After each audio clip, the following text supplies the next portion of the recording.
Singur dam వద్ద revetment damage అయింది. దాని రిపేర్ జరుగుతుంది. దాని పనులు దానికి వచ్చినాం. దీనికి సంబంధించి 2022లోనే అప్పటికి చేసే మా ప్రభుత్వం 12 కోట్లు శాంక్షన్ చేసింది. అయితే ఎన్నికల కోడ్ దాని మూలంగా చేయలేకపోయినాం.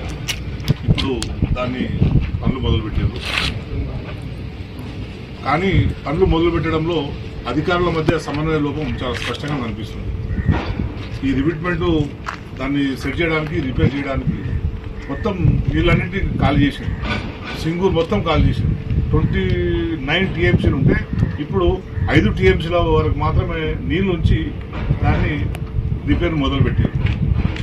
అంటే అందరూ ఏమంటారు, రైతులు ఒక 6 నెలల్లో పోయిన సంవత్సరం వేసవి కాలంలోనే ఇది రిపేర్ అయిపోతుంది, కనీసం ఈసారి వర్షాకాలంలో మళ్ళా వాటర్ స్టోరేజ్ చేస్తారు, ఈ వర్షాకాలానికి మళ్ళా కాలువ ద్వారా నీళ్ళు వస్తాయని కుల్కల్ ఆందోళన ప్రజలందరూ కూడా ఆశించారు.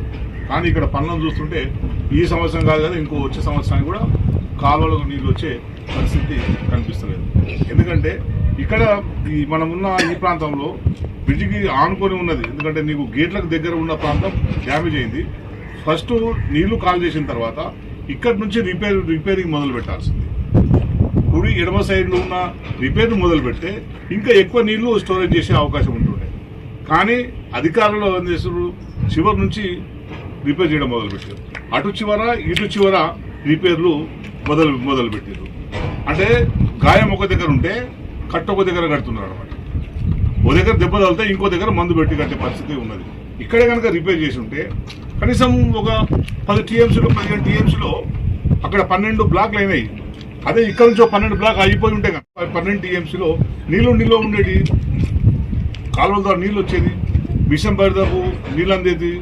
కానీ ఇప్పుడు ఎటు కాకుండా మళ్ళీ ఈ వర్షాకాలాన్ని కూడా అధికారుల నిర్లక్ష్యం మూలంగా, అధికారుల మధ్య సమన్వయం మూలంగా ఈ వర్షాకాలం కూడా సింగూరు ప్రజలకు కాలువ ద్వారా నీళ్లు అందే పరిస్థితి మనకు కనిపిస్తుంది. అది నుంచి కాలువకు నీళ్ళు అందాలంటే 12 నుంచి 15 వరకు ఉండాలి. ఎందుకంటే అక్కడ నుంచి లిఫ్ట్ నుంచి వదలాల్సి ఉంటుంది కనుక 15 టీఎంసీలు ఉంటే 12 నుంచి 15 టీఎంసీలు ఉంటే నీకు అటు నుంచి నీళ్ళు వస్తుంది. కానీ ఇప్పుడు ఆ పరిస్థితి లేదు. 5 టీఎంసీల కంటే ఒక్క టీఎంసీ కూడా ఎక్కువ స్టోరేజ్ చేసే పరిస్థితి అయితే ఇప్పుడు ఇక్కడ కనిపిస్తుంది. ఎందుకంటే ఇప్పుడు మేము చూసాం అక్కడ పక్కనే గేట్ పక్కనే ఒకటే బ్లాక్ అవుతుంది. ఒక బ్లాక్ అయితే దాని పక్కన ఇంకో బ్లాక్ అవుతుంది. అది కూడా మొదలుపెట్టి 3 నెలలు అయిందంట. 3 నెలలకు ఒక బ్లాక్ వేసుకుంటూ పోతే మొత్తం దాదాపు ఈ పక్కనే 10 బ్లాక్ ఉన్నాయి. 10 × 30 అంటే 30 నెలలకు 10 బ్లాక్లు అవుతాయి. అంటే ఇప్పుడు 2 సంవత్సరాలు లెక్క. వచ్చే సంవత్సరం కాదు, అటుపోయే సంవత్సరం కూడా కాదు. ఇదే రకంగా పని జరిగితే మొత్తం మా రైతాంగం పూర్తిగా నష్టపోయే అవకాశం ఉంది. కనుక అధికారులు మళ్ళొకసారి ఉన్నతాధికారులు అందుకో చాలా మంది మరి ఈఎన్సీలు సిఈలు చాలా మంది ప్రతిసారి రెగ్యులర్గా ఇక్కడ విజిట్ చేస్తున్నారు. డ్యామ్ సేఫ్టీ అథారిటీ కూడా వచ్చినట్లు ఇక్కడ పేపర్లో చూసినాను. మరి ఏం పనులు పర్యవేక్షిస్తున్నారు మీరు? నీళ్లు కాల్ చేసి పెట్టుకుంటూ అయిపోద్దా? ఇల్లు బిగి పందిరేయడం అంటే ఇట్లనే. మరి నీళ్లు కాల్ చేసి పెట్టుకున్నారు, కూర్చున్నారు. మరి పనులు ఎవరు చేయాలి? వేగంగా ఎందుకు చేయలేకపోతున్నారు? ఎందుకు ఇంత సాత్సారం చేస్తున్నారు? ఎందుకు ఇంత కోఆర్డినేషన్ లేకుండా ఉన్న పరిస్థితి ఉన్నది? రైతులు దీని మీద డిపెండ్ అయిపోయి కొన్ని వేల ఎకరాలు సాగు చేస్తారు. పుల్కల్, అట్లాగే ఆందోళ్, ఇంకా కిందికి పోతే గన్పురాయకట్టు, చౌటకూరు మండల్ ఆలోచించకుండా మెల్లగా హాపీగా ప్రిపేర్ చేసుకుంటూ పోతే ఇంకెన్ని సంవత్సరాలు అవుతుంది? దీన్ని తొందరనే కంప్లీట్ చేయాలని చెప్పి మేము ప్రభుత్వాన్ని డిమాండ్ చేస్తున్నాం. అట్లాగే ఈ వర్కుల విషయంలో కూడా క్వాలిటీగా అవుతుందా లేదా అనే అనుమానాలు కూడా మాకు ఉన్నాయి. కనుక క్వాలిటీ చెక్ ఎప్పటిలోగా ఉండాలని చెప్పి ఎప్పటికప్పుడు ఉండాలని చెప్పి కూడా మేము డిమాండ్ చేస్తున్నాం. ఎందుకంటే ఇక్కడ ఇసుక వాడుతున్న ఇసుక మీకు శివంపేట బ్రిడ్జ్ దగ్గర తీసుకొస్తుంది. దాంట్లో మేము చూస్తే మట్టి ఉంది, ఇసుక అంతా కొంచెం ఇసుక ఉన్నది. సో దాంట్లో క్వాలిటీ అనిపించలేదు. అంటే మేము ఎక్స్పర్ట్ కాదు, కానీ దాన్ని మేము కూడా టెస్ట్ తీసుకుందామని తీసుకుపోతున్నాం. తప్పకుండా అధికారులు స్పందించండి. మీరు దాన్ని మళ్ళీ రెక్టిఫై చేసుకోండి. ఏమైనా పొరపాటు జరిగితే మంచి ఇసుక తీసుకోండి, క్వాలిటీ పనులు చేయాలని చెప్పి మేము డిమాండ్ చేస్తున్నాం. అట్లాగే భీమ్ కడుతున్నారు. కానీ మీరు భీమ్కి ఏం కడుతున్నారో అర్థమైతలేదు. భీమ్లో కూడా ఇసుక వాడుతున్నా. నేను తన కాంట్రాక్టర్ అయితే మేము మంచి క్వాలిటీ ఇసుక తీసుకొస్తున్నాం అని చెప్పి టెండర్లో ఉన్న దానికి నామ్స్కి అనుగుణంగా పనిచేస్తున్నామంటారు. కానీ ఆ భీమ్లో కూడా శివంపేట నుంచి తెచ్చిన ఇసుకనే వాడుతున్నామో డౌట్ ఉంది. అవన్నిటిని కూడా అధికారులు అందరికీ, ఈ ప్రజలందరికీ కూడా క్లారిఫై చేయాల్సిన అవసరం ఉన్నది. తొందరగా సాధ్యమైన తొందరగా ఇప్పుడు ఎట్లాగో పోయిన సంవత్సరం ఖాళీ చేసిర్రు, ఖాళీ కూర్చున్నారు. పోయిన సంవత్సరం ఖాళీ చేసిర్రు, సంవత్సర కాలం 12 నెలలు ఖాళీ ఉన్నారు కదా, ఇప్పుడు పని మొదలు పెట్టారు. మరి 12 నెలలు ఏం చేసిండ్రు? అదేదో మీరు మొత్తం ప్రిపేర్ అయినాక ఖాళీ చేయొచ్చు కదా డ్యామ్ని. మీరు ప్రిపేర్గా లేరు.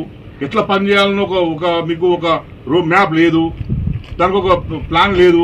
ఏం ప్లాన్ లేకుండా ఖాళీ చేసి కూర్చున్నారు. ఇది మీకు అంతా లాభం అయిపోయింది. నీళ్ళ మీద కొన్ని వేల కుటుంబాలు, లక్షల కుటుంబాలు డిపెండ్ అవుతున్న విషయం కూడా మీరు మర్చిపోయే పరిస్థితి ఉన్నది. ఎవరు అడిగేటోళ్ళు లేరు. మీరు మంత్రి గారు ఉన్నారు, మరి మంత్రి గారు మరి ఏం చేస్తున్నారు? మంత్రి గారు ఏం అప్పుడప్పుడు పెద్ద పెద్ద ప్రకటనలు ఇస్తున్నారు, మేము అంతా చేసినాం ఇంత చేసినామని. అదే ఇక్కడ సింగూరు ఖాళీ చేసి సంవత్సరం ఖాళీ కూర్చున్నారు. మరి సంవత్సరం కాలం ఎందుకు పని? ఎక్కడ పుణ్యయిందో అక్కడ మందు పెట్టకుండా ఎక్కడో దూరంగా లాస్ట్ రోజు పని చేసుకుంటూ వస్తారు. ఇప్పుడు ఇక్కడ ఎందుకు చేయలేదు? ఇక్కడ చేసి ఉంటే ఇప్పటికల్లా అని చెప్తారు. 15 TMs నీళ్ళు ఇప్పటికల్లా స్టోరేజ్ చేసే కెపాసిటీ రిపేర్ మొత్తం అయిపోయింది, అక్కడ ఇక్కడ కలిసి. సో ఈ నిర్లక్ష్యాన్ని మేము తీవ్రంగా ఖండిస్తున్నాం. రైతులకు ఈసారి నీళ్లు ఇవ్వాలంటే యుద్ధ ప్రాతిపదికన మీరు ఎంత ఫాస్ట్గా కూలీల సంఖ్యను పెంచుతారా, ఇంకో కాంట్రాక్టర్ని పిలుస్తారా, ఎంతమందిని పిలుస్తారా తెలియదు. కానీ ఈసారి ఎట్టి పరిస్థితుల్లో మీరు రైతాంగాన్ని నీళ్ళు ఇచ్చినట్లు. ఇప్పుడు వరద నీళ్లు మళ్ళీ ఇంకో నెల 2 నెలలు అయితే వరద నీళ్ళు వస్తుంది. మళ్ళీ వదిలిపెడతారు. ఈ లెక్కన వదిలిపెడితే మరి ఇక్కడ ప్రజలు పంట వేసుకున్న వాళ్ళు, వరి వేసుకున్న వాళ్ళు ఏమైపోవాలి? ఇప్పటికే వరి దిగుబడి తగ్గింది. అందుకే మీరు మ్యాన్ పవర్ పెంచుకుంటారా, ఇంకేదో పెంచుకుంటారా, తొందరగా పని అయ్యే విధంగా చర్యలు తీసుకోవాలని చెప్పి నేను ప్రభుత్వాన్ని డిమాండ్ చేస్తాను.